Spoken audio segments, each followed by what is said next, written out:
they are not prepared to answer. For example, the truth of Bible prophecy. The truth of Bible prophecy. Even the Bible contains scientific facts. Isaiah 40:22, Prophet Isaiah says, the earth is round, the circle of the globe.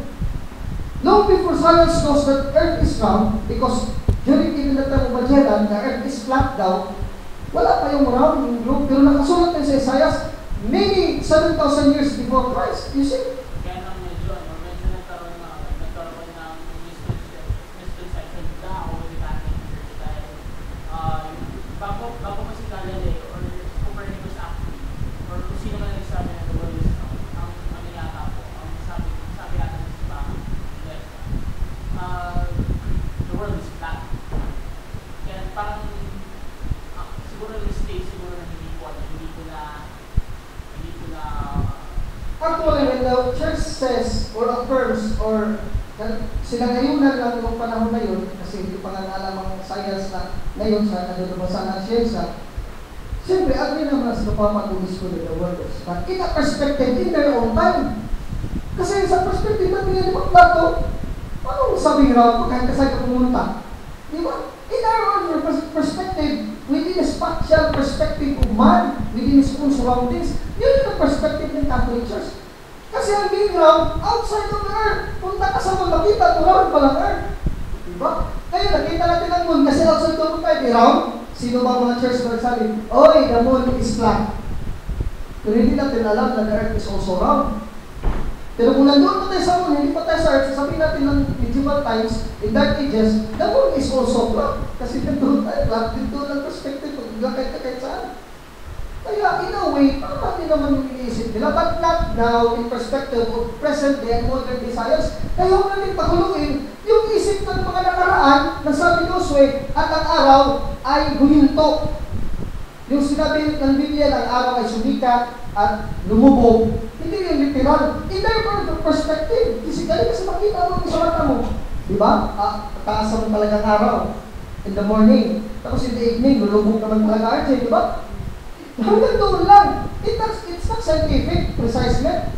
Pero scientifically, if you go outside of the earth, makita mo na ground pala ang earth around the sun.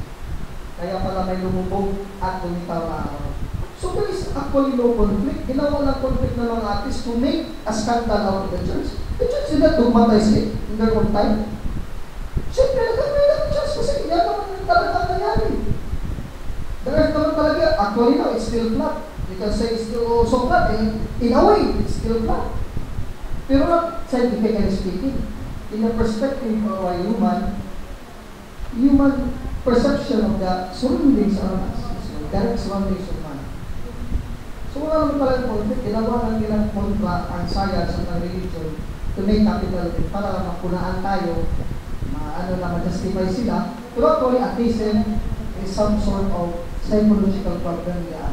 Meron sila failure in love life nila, failure sila, failure in their ambition, sa kanilang meditation, failure in work, sister. Any questions?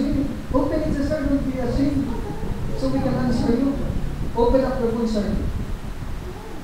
Kasi kadalasan, hindi na kadalasan lahat ng mga ateo na walang Diyos, even yung non-physicist na biologist, yung puro God illusion, Dawkins, Richard Dawkins. Oh. You doubt why he's like that. Actually, it's also personal problems.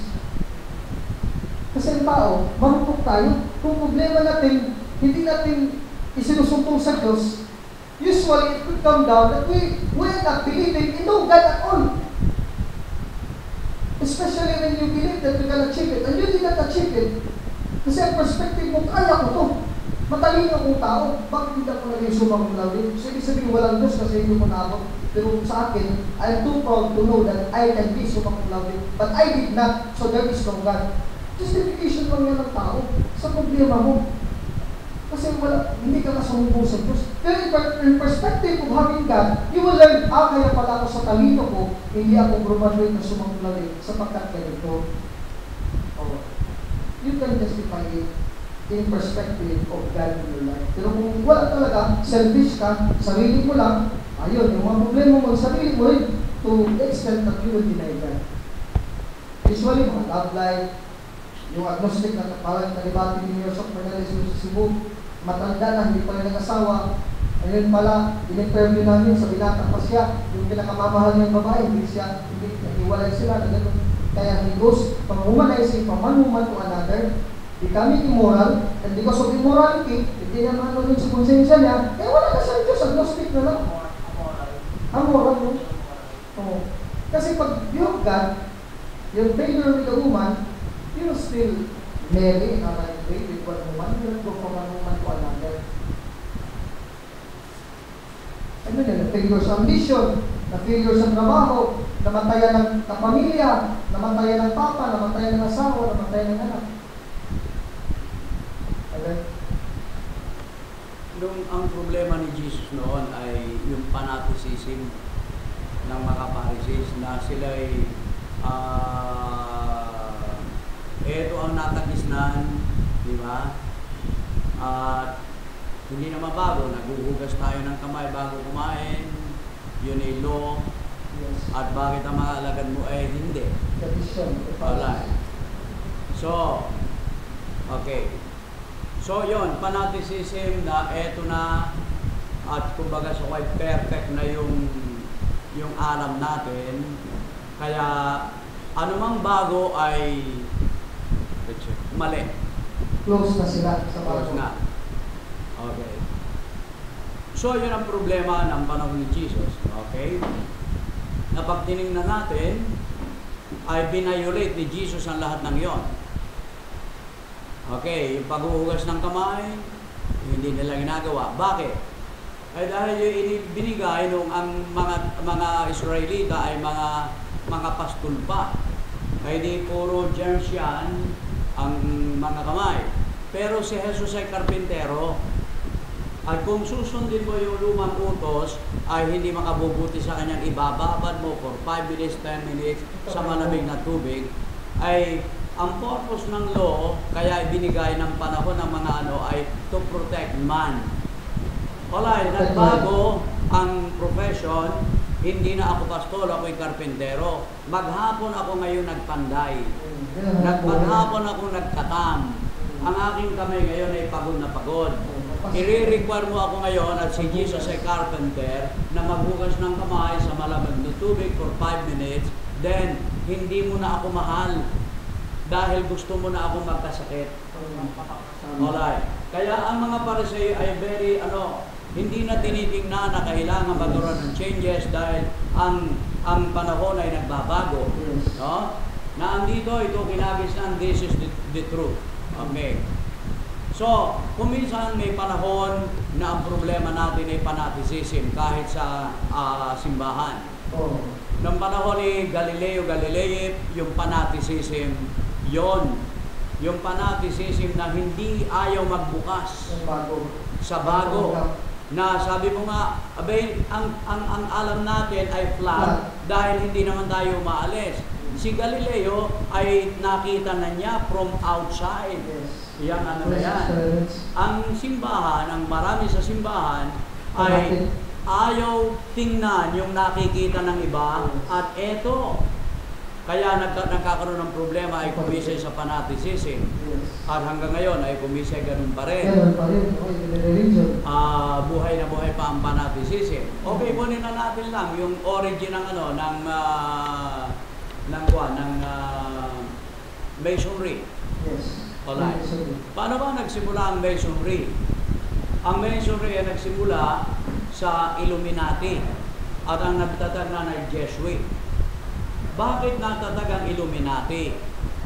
Dahilan sa fanaticism ng simbahan. Na yung mga discoveries of science, nakitang-kita mo naman ang mga very, very clear, ay nanatili yung simbahan sa kanyang fanaticism na meron na nadidiscover na pag pinag-aralan mo hindi naman kontra sa Bible.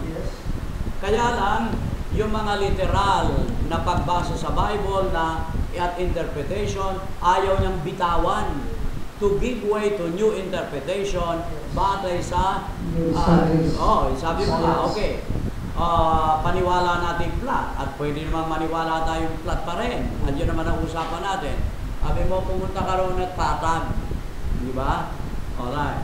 So, kumisa ganun pa rin ang simbahan. Yes, marami. Yung kanyang pagiging fanatic, ang kanyang pride, o balikan natin, punta na naman tayo, yun ay bahagi ng homily ko, pero noong isang linggo, yung kay Luther.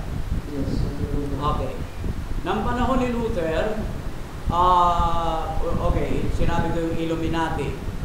Okay, ang Illuminati ay naging secret na association, naging free thinker. Yes. Okay? At yan, dala pa nila yung free thinker, Yes, diba? artist. Okay. Mga naging Freemasonry yan. Yes. Free thinker, Freemasonry. Okay. Dahil noon ay para bang inaalisan ka ng laya na mag-isip Yes. dahil nakakahuna ang doktrina at anything na hindi pumapasok sa inyong interpretation ay mali. Kaya nag-organize sila. Illuminati, pagkatapos si Supreme hanggang sa